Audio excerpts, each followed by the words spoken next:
Om Sai Ram. I am Dhanalakshmi Sridhar from Mohanji Foundation, UK. I am here to read chapter 49 of Sai Satcharitra from Om Sai Ram Garden Apartments, Vidyapanur, Adi Annamalai, Tiruvannamalai, Tamil Nadu, India. Thank you. Chapter 49 is about 1. Harkanoba, 2. Somadev Swami, 3. Nana Sahib Chandokar. Preliminary. When even the Vedas and the Puranas cannot sufficiently praise, describe Brahma or Sadguru, then how can we ignorant describe our Sadguru, Sri Sai Baba? We think that it is better for us to keep quiet in this matter. In reality, the observance of the vow of silence is the best way of praising the Sadguru. But the divine qualities of Sai Baba make us forget our vow of silence and inspire us to open our mouth. Tasteful dishes lose their taste if there's no company of friends and relatives to partake the dishes with us. But when they join us, the dishes acquire additional flavor. The same is the case with the Sai Leela merit, the nectar in the form of Sai's Leelas. This nectar we cannot partake alone. Friends and brothers have to join us, the more the better. It is Sai Baba himself who inspires these stories and gets them written as he desires. Our duty is to surrender completely to him and meditate on him. Practicing penance is better than pilgrimage, vow, sacrifice, and charity. Worshipping Hari, Lord, is better than penance, and meditation on the Guru is the best of all. We have, therefore, to chant Sai's name, think over his sayings in our mind, meditate on his form, feel true love for him in our heart, and do all our actions for his sake. There's no better means than this for snapping the bondage of this sansar. If we can do our duty on our part, as stated above, Sai is bound to help and liberate us. Now, we revert to the stories of this chapter. Harkanoba. The first story. A gentleman of Mumbai named Harkanoba heard from his friends and relatives many Leelas of Baba. He did not believe in them, as he had a doubting mind.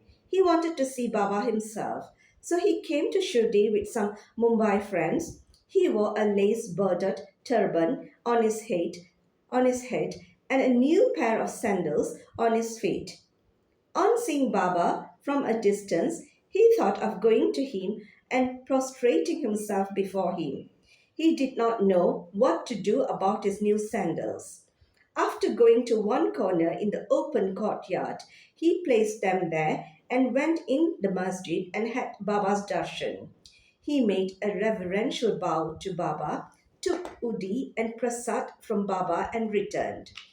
When he reached the corner, he found to his utter dismay that his sandals had disappeared.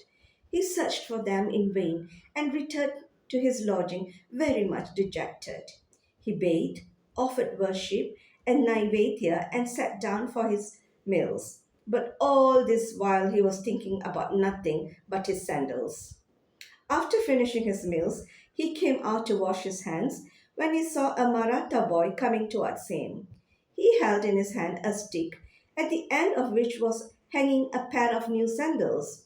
He said to the man who had come out he said to the man who had come out to wash his hands that Baba sent him with this stick in hand and asked him to go on the streets crying, Hari Kya Beta, Jari Ka Beta, and that if nobody claims the sandals first, assure yourself that his name is Hari and that he is the son of Ka, i.e. Kanoba, and that he wears a lace bordered turban and then give them over to him.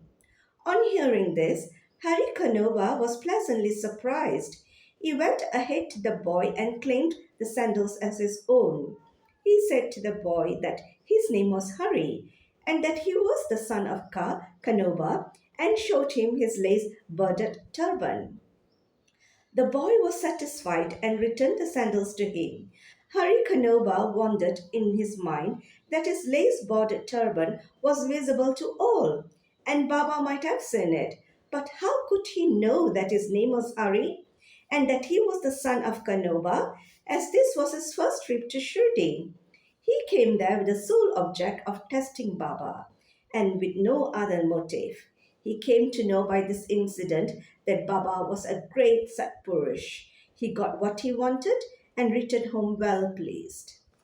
Second story is about Somadev Swami. Now, hear the story of another man who came to try Baba. Baiji, brother of Kaka Sahib Dixit, was staying at Nagpur. When he had gone to the Himalayas in 1906, he made an acquaintance with one Somadev Swami of Hatwar at Uttarkashi down the Gangotri Valley. Both took down each other's names in their diaries.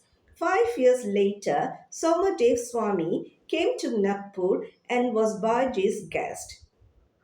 There he was pleased to hear the Leelas of Baba, and a strong desire arose in his mind to go to Shirdi and see him. He got a letter of introduction from Baiji and left for Shirdi. After passing Manmat and Kopagaon, he took a tonga and drove to Shirdi. As he came near Shirdi, he saw two flags floating high over the masjid in Shirdi. Generally, we find different behavior, different mode of living, and different outward paraphernalia with different saints. But these outward signs should never be our standards to judge the worth of a saint. But with Somadev Swami, it was different. As soon as he saw the flags flying, he thought, why should a saint take a liking for the flags? Does this denote sainthood? It implies the saint's hankering after fame. Thinking thus, he wished to cancel his Shirdi trip and said to his fellow travelers that he would go back. They said to him, then why did you come so far? If your mind became restless by the mere sight of the flags, how much more agitated would you be on seeing the rath, the palanquin, the horse, and all other paraphernalia in Shirdi? The Swami got more confused and said, not sadhu with horses and palanquins and tom-toms have I seen, and it is better for me to return than visit such a sadhu. After saying this, he started to return. The fellow travelers pressed him not to do so, but to proceed. They asked him to stop his inconsistent way of thinking and told him that the sadhu, i.e., Baba, did not care a bit for the flags and other paraphernalia, nor for the fame. Nor for the name. It was the people, his devotees, who kept up all this paraphernalia out of love and devotion to him. Finally, he was persuaded to continue his journey, go to Shirdi, and see Baba. When he went and saw Baba from the courtyard, he melted inside. His eyes were full of tears, his throat was choked, and all his evil and crooked thoughts vanished.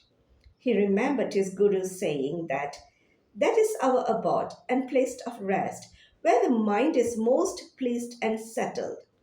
He wished to roll himself in the dust at Baba's feet, and when he approached Baba, the latter got wild and cried aloud, let all your humbug paraphernalia be with us. You go back to your home, be aware. If you come back to this masjid again, why take the darshan of one who flies a flag over his masjid? Is this a sign of sainthood? Remain here not a moment. Then Swami was taken aback by surprise. He realized that Baba read his heart and spoke it out. How omniscient he was! He knew that he was least intelligent and that Baba was noble and pure. He saw Baba embracing somebody, touching someone with his hand, comforting others, staring kindly at some, laughing at others, giving Udi Prasad to some, and thus pleasing and satisfying all. Why should he alone be dealt so harshly? After thinking seriously, he came to realize that Baba's conduct responded exactly to his inner thought and that he should take a lesson from this and improve. And that Baba's wrath was a blessing in disguise. It is needless to say that later on his faith in Baba was confirmed and he became a staunch devotee of Baba. Third story is about Nana Sahib Tandokar. Hemant Pant concludes this chapter with the story of Nana Sahib Chandokar. Nana Sahib was once sitting in the masjid with Mahaspati and others. A Mohammedan gentleman from Bijapur came with his family to see Baba. On seeing veiled ladies with him, Nana Sahib wanted to go away, but Baba prevented him from doing so. The ladies came and took darshan of Baba. When one of the ladies removed her veil for saluting Baba's feet, Nana Sahib, who had a glimpse of her face, was so much smitten with her beauty that he wished to see her face again. Knowing Nana's restlessness of mind, Baba spoke to him after the lady had left the place. Nana, why are you getting agitated in vain? Let the senses do their allotted work or duty. We should not meddle with their work. God had created this beautiful world, and it is our duty to appreciate its beauty. The mind will get steady and calm slowly and gradually. When the front door was open, why go by the back one? When the heart is pure, there's no difficulty whatsoever. Why should one be afraid of anyone if there be no evil thought in us? The eyes may do their work. Why should you feel shy and tottering? Shama was there, and he could not follow the meaning of what Baba said. So he asked Nana about this on their way home. Nana told him about his restlessness at the sight of the beautiful lady, how Baba knew it, and advised him about it. Nana explained Baba's meaning as follows: that our mind is fickle by nature. It should not be allowed to get wild. The senses may get restless. The body, however, should be held in check and not allowed to be impatient. Senses run after objects of desire, but we should not follow them and crave for them. By slow and gradual practice, restlessness can be conquered. We should not be swayed by the senses, though they cannot be completely controlled. We should curb them rightly and properly according to the need of the occasion. Beauty is the subject of sight. We may fearlessly look at the beauty of objects. There's no room for shyness or fear. Only we should never entertain evil thoughts, making the mind desireless. Observe God's works of beauty. In this way, the senses will be easily and naturally controlled, and even in enjoying objects, you will be reminded of God. In the outer senses are not held in check, and if the mind be allowed to run after objects and be attached to them, our cycle of births and deaths will not come to an end. With Vivek, discrimination, as our charioteer, we will control the mind and shall not allow the senses to go astray. With such a charioteer, we reach the Vishnu Pada, the final abode, our real home from where there's no return. Bow to Shri, peace be to all. समस्तलोका सुखिनो भवन्तु समस्तलोका सुखिनो भवन्तु समस्तलोका सुखिनो भवन्तु ॐ शान्ति शान्ति शान्ति. Thank you, Baba. Thank you, Mohanji. Thank you, Mohanji Foundation UK, and to all Mohanji angels. Thank you for this opportunity to read Sai Satcharitra and to share with everyone this nectar. Thank you.